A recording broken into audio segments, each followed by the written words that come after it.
سندھ سے ابو بکر بھائی نے اگلا سوال یہ کیا ہے کہ یہ جو غسل کی 3 فرائض ہیں کہ منہ میں پانی ڈالنا، ناک میں پانی ڈالنا اور کلی کرنا، تو ایک دفعہ کریں گے یا 3 دفعہ؟ اور دوسرا یہ پوچھا ہے کہ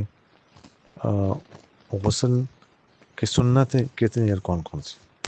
دیکھیے گا جو غسل کے 3 فرائض ہیں نا،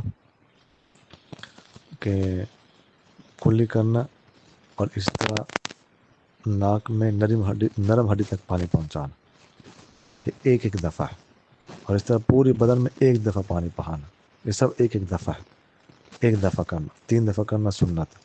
غسل کی سنتیں 7 ہیں، اگر وہ چھوڑیں گے تو ثواب میں تو کمی ہوگی مگر غسل ہو جائے گا۔ پہلی سنت کیا ہے کہ طہارت حاصل پاکی حاصل کرنے کی نیت سے غسل کرنا۔ دوسری، غسل کرنے سے پہلے بسم اللہ الرحمن الرحیم پڑھنا۔ تیسری، دونوں ہاتھوں کو گھٹنوں تک دھونا۔ چوتھی، ظاہری ناپاکی دور کرنا، اگر کوئی نجاست بدن پر لگی ہوئی منی وغیرہ اسے دور کرنا اور استنجا کرنا، تو یہ ہے۔ اور پانچویں، غسل کرنے سے پہلے غسل کرنا۔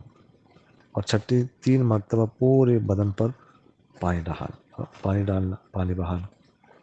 اور 7ویں سنت ہے بدن کو ملنا۔ یہ غسل کی سنت ہے۔ جزاکم اللہ خیر۔